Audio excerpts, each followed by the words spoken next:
Hi, Chris. Thanks for being here today. So, as you know, sales forecasting is a team sport with a lot of players. What does that process look like for you at Exactly, and how do you ensure alignment? Sure. Great question.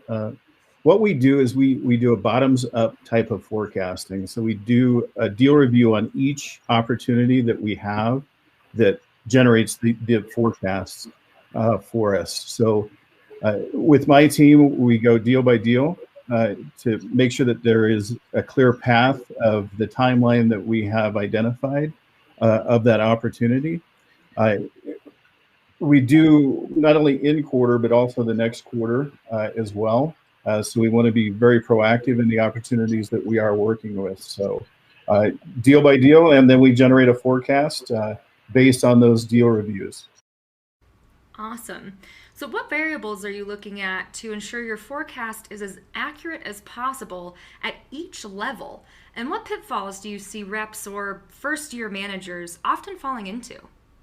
What I find with a lot of newer reps is sometimes they get happy years, or kind of get over the tips of their skis with either calling a specific opportunity or calling a book of business. It's really understanding of how that organization makes a decision to make a purchase, and building a kind of a mutual action plan around that, how they internally make that decision. Uh, from the next level up is really, that's what I look for, is there a mutual action plan established and agreed upon and clearly articulated, so that there is a timeline defined of when decisions are going to be made. So there's key milestones that are made throughout the whole buying process. And much like Clark, I use category as well as different sales stages, so I can actually come up with a forecast in a specific time period, whether it be 3 months, 6 months, or a year. So That's great. So, you have over 2 decades of experience. Could you share some of the key lessons you've learned during that time? experience is the unteachable body of knowledge. So it's experience in not only understanding as a salesperson or a contributor goes through those different processes with a specific client.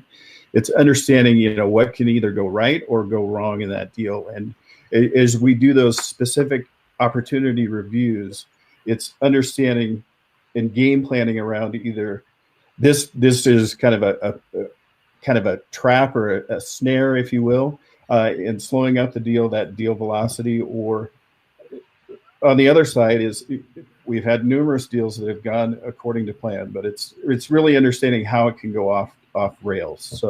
So again, it goes back to having an understanding of how that organization makes that buying decision, and have a mutual action plan to kind of guard against that. Got it, got it.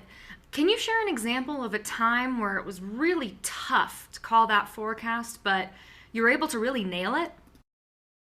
Yeah, actually, I would say probably 2 quarters ago, Q1, we nailed the call, and it was based on the hard work of the salespeople in my organization, and really operate using the process to its fullest. So I would have to say that it's understanding not only the sales stages, categories, but really understanding how that person makes that decision, or that organization makes that decision, and be able to articulate that to not only me, but also the director, as well as in some cases Clark and Jamie, who's the CSO of the organization. So Awesome. Love to hear it.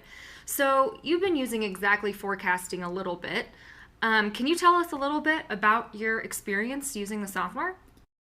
it actually it's been a game changer for me. Just and Clark alluded to it, where we'd have to dump our opportunities into a forecast or into a spreadsheet and create a pivot table off of that.